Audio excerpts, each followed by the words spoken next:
I saw my fiancé at Walmart, buying condoms. We don't use those. Then he turned around. My best friend. It was a Thursday evening, the kind where everything feels predictable, the kind of day that blurs into every other workday. I had finished a long shift repairing HVAC systems in the industrial park outside town. My uniform still smelled faintly of insulation and copper dust, and all I wanted was to grab a few groceries, head home, and crash on the couch with Tara. She'd told me that morning she'd be visiting her mom for dinner. Something about helping her sort through boxes for the wedding. We were supposed to be married in 3 months. Everything was planned down to the napkins. The Walmart parking lot was half empty, the sky still glowing orange from the late sun. I remember thinking I'd be quick: bread, eggs, milk, and something easy for dinner. The sliding doors opened with that low hiss, and the cool air hit my face. I pushed a cart down the first aisle, barely paying attention, just zoning out. Then I caught sight of someone who moved in a way that jolted me straight out of autopilot. It was her, Tara, my fiancée. She was at the far end of the personal care aisle, wearing the same olive green jacket she'd worn that morning. At first, my brain didn't connect it. I froze, wondering if maybe it wasn't her. Maybe someone who looked like her from the back. The fluorescent lights flickered above, and I leaned slightly to the side. It was her, no question. Same messy bun, same tote bag with the faded Save the Bees logo. I stood there for a few seconds, confused. She told me she was with her mom. The Walmart on the other side of town, maybe. But this one? Now, alone? I didn't move closer. I watched. She wasn't buying food or toiletries. She was standing in front of a shelf with a nervous expression, glancing around like someone waiting for a cue. My cart sat idle in the middle of the aisle, blocking no one. I couldn't hear anything, but I could see her hand reach out and grab a small red box. I recognized it instantly. Condoms. I blinked, trying to rationalize it. We hadn't used those in years. She went on the pill long before we got engaged. There was no reason for her to buy them. Not for us. My pulse quickened, not in anger, not yet, just confusion. Maybe she was getting them for someone else. Her sister? A friend? But the thought didn't stick. She looked around again, shoved the box into her basket, and walked off fast. I stayed behind, letting her get a head start before I followed at a distance, pushing my cart quietly along the opposite aisle. My brain started spinning through a dozen weak explanations, but every one of them crashed against the same wall. When she reached the self-checkout, she took out her phone. I stopped near the magazines, pretending to browse. The noise of beeps and plastic bags filled the air. Then I saw him. At first, only the back of his head. Blonde, short hair, athletic build. The way he leaned toward her, the casual familiarity, it struck me like a slow punch in the chest. When he turned, I felt my whole body stiffen. Jesse, my best friend. We'd known each other since high school. The guy who helped me move into my first apartment. The guy who toasted me at our engagement party, who used to crash on my couch during his breakups. Jesse, standing there beside my fiancée, smirking at something she said while she scanned a box of condoms. The two of them looked synchronized. She laughed at something he whispered, brushing her hair behind her ear in that shy way she used to do with me. He reached out, touched her arm casually, and she didn't move away. When the machine beeped, she pulled a bottle of red wine from her basket. He scanned it for her. They bagged their items together like they'd done it 100 times. The noise around me blurred into static. A kid crying near the toy section, an announcement for price checks on aisle 7. None of it felt real anymore. My stomach tightened, my hands gripping the cart handle until my knuckles went white. Every instinct screamed to walk over, ask them what the hell was going on, demand an explanation right there under those fluorescent lights. But I didn't move. Instead, I watched them walk toward the exit, side by side. She glanced at him, smiling, and he placed a hand lightly on her lower back as they passed through the automatic doors. My mind caught every second, every careless gesture. I left the cart where it stood and followed. Outside, the air had cooled. They walked fast, laughing quietly, unaware of the world around them. I stayed far enough not to be noticed, but close enough to see everything. Tara pressed the key fob, unlocking her car, a dark gray Honda Civic. Jesse moved around to the passenger side. They got in. I stopped behind a parked pickup, my heart hammering. For a second, I thought maybe they'd just talk. Maybe I'd see him leave, and this would turn into some strange misunderstanding I'd laugh about later. But when the headlights came on and her car rolled out of the lot, I found myself walking toward my truck without thinking. My brain was no longer debating right or wrong. It was locked in survival mode. I started the engine, stayed back 3 cars behind them as they hit the main road. The night stretched ahead, long and empty. My hands were shaking on the wheel, but my mind was cold. I didn't feel rage yet, only clarity. Like something inside me had switched off the emotional part and replaced it with precision. Every turn they took, I matched from a distance. They left the main road and turned into a smaller street near the interstate. Then the truth finally landed. They slowed in front of a small, two-story motel, the kind with weekly rates and faded signage. The neon flickered, Lakeside Inn. I watched her park near the back entrance. They sat for a moment. Then she reached over, touched his shoulder, and they both got out. It was strange how quiet it was. The only sound came from crickets and distant highway hum.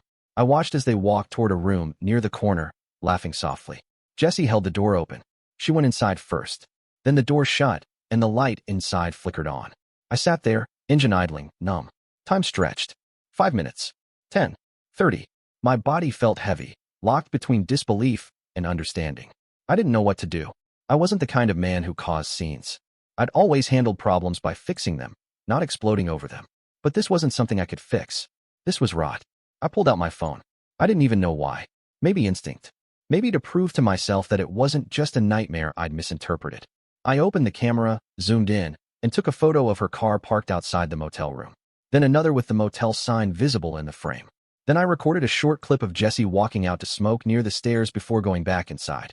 It was like watching someone else's life implode in real time. After that, I drove away. I didn't go home. I didn't go anywhere familiar. I ended up in an empty parking lot near the industrial district, staring at the dark windshield reflection of my own face. My brain replayed every memory with them both. The barbecues, the trips, the late-night poker games. I remembered Jessie laughing when Tara spilled beer on him. The way he told her, "Don't worry, I've had worse." At the time, I thought it was harmless. I'd even joked about it later. Now every word, every laugh, felt like a coded message I hadn't understood. The hours bled into one another. My phone buzzed twice. Once, a text from Tara, "Love you. Mom says hi." The second, a group chat ping from Jessie about the game on Saturday. The timing of it felt like mockery. I didn't answer either. That night, I couldn't sleep. The images looped endlessly. Her hand on his arm, the box of condoms, the motel room door closing. I realized I didn't just lose a fiancé. I lost the one person I trusted most outside of her. Both of them gone in one motion. But something else started to grow inside me, something colder. If they thought I was going to explode and make a fool of myself, they didn't know me as well as they thought. I decided I wouldn't confront them yet. Not until I understood everything. I needed to know how long this had been going on, why, and what they'd risked for it. By morning, the numbness had hardened into a strange focus. I called in sick at work, telling my boss I caught a stomach bug. Then I drove back to that motel and waited from a distance. Around 9, I saw her car pull out. She was alone now, hair down, coffee in hand. She drove off toward the city. Jesse's car followed a few minutes later in the opposite direction. I followed him this time. He went to his office, a small real estate firm on the west side. I watched him get out, straighten his jacket, and walk inside like he hadn't just spent the night with his best friend's fiancée. My phone buzzed again. Another message from Tara, heading to work. "Hope you feel better. Let's do dinner later?" I almost laughed. That afternoon, I sat in my truck outside his building for hours. The sun climbed higher, and the air conditioner hummed. I wasn't sure what I was waiting for. Maybe a sign. Maybe courage. What I felt wasn't revenge, at least not yet. It was curiosity, a dark kind that makes you want to see how far the lies go before they collapse. By the time I drove home, the wedding photos on the fridge felt like a mockery. Her dress hanging in the spare room, the invitation proofs on the counter, the registry saved on my laptop. All of it looked staged now, like props in a play I hadn't realized I was in. But I didn't touch anything. I didn't confront her that night, even when she came home smiling, smelling faintly of cheap motel soap under her perfume. I just listened, nodding, memorizing every lie that rolled off her tongue. Because if I was going to end this, I wasn't going to do it in anger. I was going to do it right. And deep down, I already knew this wasn't the last time she'd meet him. It was only the beginning. The next few days passed like I was trapped in someone else's life. Tara acted normal, too normal. She sent me texts during lunch, called me in the evening, kissed me on the cheek before bed. It was all there. The softness, the small talk, the same tone she'd used for years. But now, every word sounded like a script. And I played along. Because I needed her to think I believed every line. She mentioned her mom's health, which had suddenly worsened, and her friend from work, who needed emotional support. Every excuse was planted like clockwork, but what stood out most was her phone. She started guarding it. Even while brushing her teeth, it stayed within reach. Before, it had been left lying around for hours. I didn't touch it yet. I didn't want panic. I wanted a pattern. 3 nights after I saw her at the motel, she said she was heading to her mom's again. She packed a small overnight bag and kissed me on the forehead. I nodded, watched her drive away, and waited 10 minutes before leaving myself. Her mom lived 40 minutes east. She drove west. The same route. The same turns. The same cheap motel. That's when my confusion started to turn into something colder, methodical. I parked 2 blocks away this time and walked. The neon sign still flickered above the roof. Her Honda sat in the same corner. Jesse's silver Tacoma wasn't there yet. I waited. He arrived 20 minutes later. I watched from across the street as he knocked on the door, and she opened it halfway, pulling him inside. No hesitation, no second thoughts. The door closed behind them, and the light flicked on again. I stood there for a long while, no sound but the hum of a vending machine nearby. It wasn't rage this time, just understanding. I finally accepted what it was. They weren't making mistakes. They were maintaining a system. Careful, quiet, consistent. I went home around midnight, sat at the kitchen table, and started writing things down. Dates, times, small inconsistencies. The work dinner she claimed to have the week before aligned perfectly with one of Jesse's supposed late showings. I cross-checked it all with our shared calendar. Every lie overlapped neatly, almost rehearsed. The next morning, I didn't go to work again. I called in sick, said the flu hadn't passed. Instead, I opened her laptop. The password hadn't changed in years. I wasn't sure what I'd find, but within minutes, I saw the confirmation. Hotel bookings, all under her name, all the same motel. A pattern stretching back 2 months. The guest name matched Jesse's initials on one of the receipts. The rest of the day, I barely moved. My mind replayed every scene in reverse, finding moments I dismissed as random. The new lingerie she said she bought on sale. The perfume that appeared on her dresser. The late-night showers. Everything connected like puzzle pieces that had been there all along, only upside down. Still, I didn't confront her. It was too soon. Confrontation would give her control, an apology, a justification, a sob story. I wanted truth, not emotion. I needed to see what they'd risk next. That evening, she came home cheerful, carrying takeout. We ate together. She talked about her mom's plans for the wedding, laughed about the floral arrangements. Her phone buzzed once, screen lighting up face down. I caught the corner of the notification reflected in her wine glass. Jesse. Tonight. I didn't move. I didn't even look at her. I just asked if she wanted more wine. When she went to bed, I scrolled through old texts between Jesse and me. Months of friendly nonsense. Sports, work jokes, plans. Hidden among them, subtle breadcrumbs, references to times they'd run into each other without me. I found one from a month ago. Hey man, Tara said you were tied up at work, but she wanted to help me pick out something for the apartment. She's got a good eye. I'd replied, no problem, bro. I stared at those words for a long time. No problem, bro. The following weekend, I decided to test her. I told her my boss scheduled emergency maintenance at a warehouse 2 towns over. Long hours. Overnight. She nodded, kissed me goodbye, said she'd see me the next day. She even packed me a sandwich. Around 9 that night, I drove to the same motel and parked at the gas station nearby. Her car wasn't there yet. I waited. Half an hour later, it pulled in. This time, she wasn't cautious. She parked, got out, and texted. 5 minutes later, Jesse's truck arrived. He got out with a small overnight bag. They walked in together. Same room, same ritual. I took pictures again, then turned my camera on the license plates. The evidence didn't feel like revenge material. It felt like documentation of who they'd chosen to be. When I got home around 2 a.m., I couldn't sleep. I kept thinking about how easy they made it. No paranoia, no guilt, no attempt to hide from someone who'd trusted them both the most. They assumed I'd never notice because I wasn't the dramatic type. The next morning, she came home wearing sunglasses, claiming a migraine. She crawled into bed beside me, whispering that she missed me. I said nothing, just pulled the blanket higher. She fell asleep within minutes. I watched her hand resting on my chest, the same hand that had touched him hours earlier. The next few days, I focused on collecting more than just proof. I wanted connections, financial, social, emotional. I checked our joint credit account. There were charges that made sense only when you knew what they were for. Hotel payments labeled as gift shop, restaurant dinners on nights she claimed to work late. I found a charge from a jewelry store. She told me she was buying earrings for her cousin's birthday. The date matched another hotel booking. By then, my perspective shifted entirely. I wasn't thinking like a betrayed man. I was thinking like someone watching a case unfold. She'd built a web of lies, and Jesse was tangled in it too, probably thinking he was clever enough to hide behind friendship. I needed someone who could confirm things from the outside. That's when I remembered Megan, Jesse's ex. She'd dated him for years before he dumped her without warning last fall. I hadn't spoken to her since, but something told me she knew pieces of the puzzle I didn't. I found her on social media, sent a short message. Need to ask you something about Jesse. Not personal, just serious. She replied within an hour. If it's about him cheating, I already know. He did it to me, too. That reply hit like a trigger. I told her I thought he was involved with someone close to me. She didn't hesitate. We met the next evening at a diner on the edge of town. She arrived in a faded denim jacket, eyes tired but sharp. When I told her the name, Tara, she leaned back slowly, as if she already knew it before I said it. Turns out Jesse had bragged months ago that he wasn't done with his best friend's girl. She'd assumed it was a joke. She still had messages, flirty exchanges, plans, timestamps. The same nights Tara claimed to be visiting her mom. By the time I left that diner, the last trace of denial was gone. It wasn't a slip. It wasn't confusion. It was deliberate.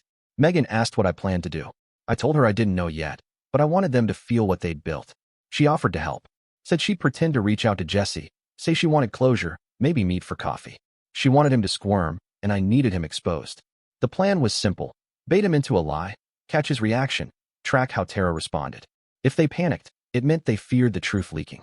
If they stayed calm, it meant they believed I was still blind. Either way, I'd know what kind of people I was dealing with before deciding how to end it. That night, Tara climbed into bed beside me again, asking about work. Her tone was soft, careful, like she could sense I was distant.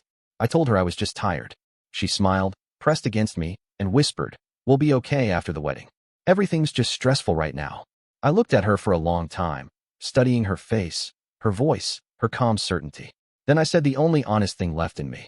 "Yeah, everything's going exactly how it's supposed to." When Megan texted me 2 days later, she'd already done what we planned. Jesse replied to her message in minutes, acting polite but cautious, pretending to hope she was doing okay. She played it perfectly, told him she wanted to catch up, that she'd been thinking about how things ended. He agreed to meet for coffee that weekend. That gave me time to prepare my end. By then, my apartment felt like a crime lab. Receipts stacked on the table, screenshots, timestamps, a pattern of deceit mapped out with painful accuracy. Each lie had a date, a location, a digital footprint, and it all pointed to the same thing. They were consistent, predictable, comfortable enough to risk everything because they thought I was too trusting to look twice. Tara still played her part flawlessly. She made breakfast every morning, sent sweet messages, acted attentive. It was like she believed affection could cover the smell of betrayal. The ring on her finger meant nothing now. It was just part of the disguise. That Friday, she told me she'd be staying late for a meeting with the decorator. She even showed me a Pinterest board as proof, scrolling through photos of floral arrangements and color palettes. I nodded, pretending to care, while inside I was counting the hours. As soon as she left, I texted Megan. "If he cancels or lies, tell me." She replied, "He's still on. 7 p.m. I waited until then, pacing like a man rehearsing for a role he didn't want to play. I wasn't nervous. I was strangely calm. The kind of calm you feel before a storm you've already accepted will hit. At 7:10, Megan sent a photo. Jesse was there. Same smirk, same arrogance. He was laughing across the table like he hadn't destroyed anything. According to her, he talked about his new relationship vaguely, calling Tara someone special but complicated. He didn't mention my name, not once. That detail said everything. After the meeting, Jesse texted Tara. She replied instantly. I knew because Megan forwarded me a screenshot, Jesse bragging. She still doesn't know. We're fine. That line kept echoing. We're fine. The next morning, I acted normal. I even cooked breakfast. Tara was cheerful, humming as she got dressed. She had plans to meet a friend for brunch. I asked which one. She said, Laura from yoga. There was no Laura from yoga. She quit 6 months ago. After she left, I decided it was time. I called a few mutual friends, people who'd been around for years. I told them I wanted to have a small get-together before the wedding, something casual. I said Tara wanted everyone to relax before the chaos of planning took over. Nobody suspected anything. Everyone agreed to come. Jesse, of course, said yes too. That evening, the apartment was spotless. I'd rearranged the dining area, set up drinks, music, everything. On the surface, it looked like a celebration. Underneath, it was a stage. Tara came home looking radiant, all smiles. She seemed relieved that I was happy again. Jesse arrived half an hour later, greeting me like a brother. He slapped my shoulder, joked about old times, handed me a six-pack. I almost laughed at the audacity. Megan showed up last, pretending to be casual, though she knew the whole plan. The night rolled on smoothly. Laughter, drinks, small talk. But I watched everything. The glances, the micro-expressions, the way Tara avoided eye contact with him for the first half hour. They were nervous. They knew their secret was fragile, and neither of them could tell if I knew.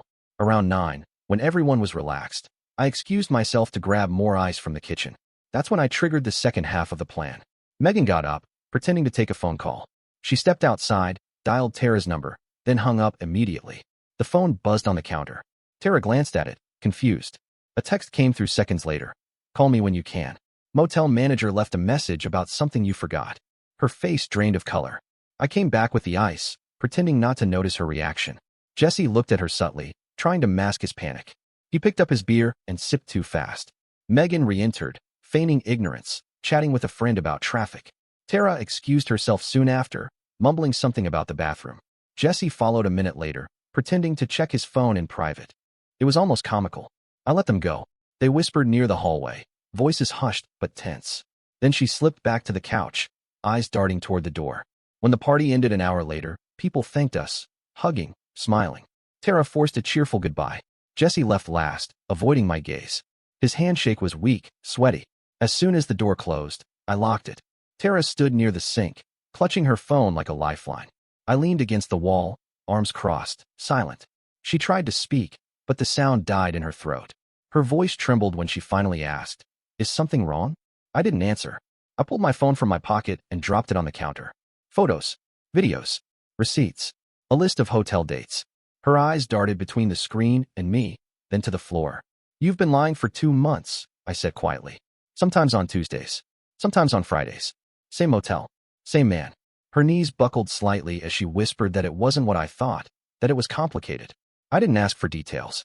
I told her the wedding was canceled, that her things would be boxed up by morning.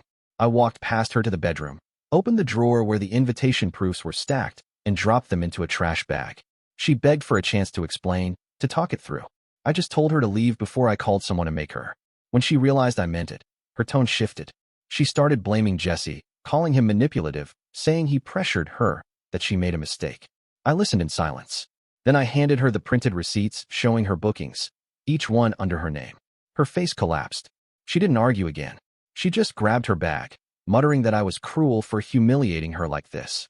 The door closed, and for the first time in weeks, the air felt clean. But it wasn't over. The next morning, I sent Jesse a message. "Meet me at the Lakeside Inn. Room 14. Noon." He replied instantly. "Why? What's this about?" "You'll see." I arrived early, parked in the same spot I'd watched them from before. When he showed up, he looked uneasy, scanning the lot. I stepped out of my truck holding a manila folder. He started talking fast, saying he didn't know what was going on. I didn't let him finish. I opened the folder and showed him everything. Every receipt, photo, timestamp. His jaw tensed. He tried to defend her, saying I misunderstood, that they were figuring things out. I told him he could figure them out without me. Then I walked away, leaving him standing there with the proof of his own stupidity in his hands. As I got into my truck, I saw his reflection in the rearview mirror, frozen, pale, staring down at the evidence that turned his lies into concrete. That night, Tara's mother called. She'd heard what happened. Tara had gone to her in tears, claiming I'd made up stories. I sent her mother one photo. Just one. She didn't call again. By the end of the week, the wedding venue contract was canceled, the joint savings account split, and every guest notified of a personal emergency. I didn't mention names. I didn't need to.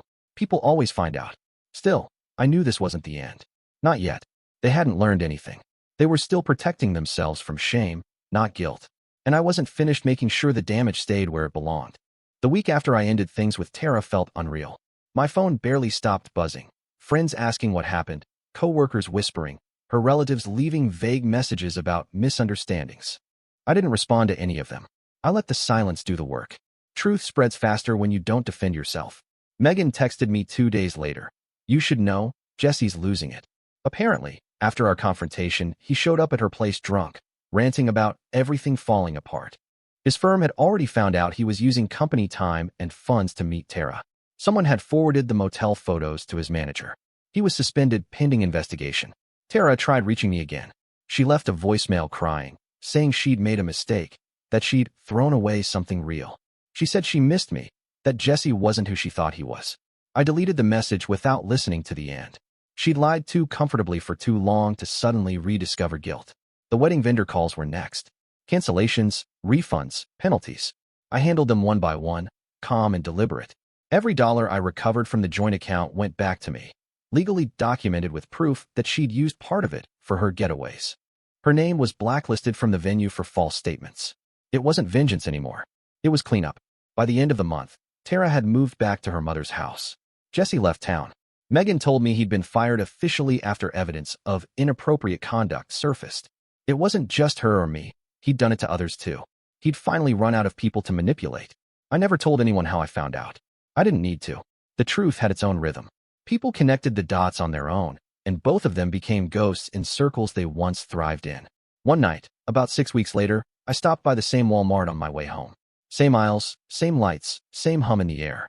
I passed the shelf where I first saw her that night, the red box, the bottle of wine. Nothing had changed except me. It wasn't anger that lingered anymore. It was clarity. The kind that comes when you realize betrayal doesn't define you. It just clears the noise. I paid for my groceries, walked out into the parking lot, and got into my truck. The engine started smooth, the radio playing low. For the first time in months, I didn't look over my shoulder. Whatever they'd built together had already collapsed, and I didn't have to lift a finger to finish it.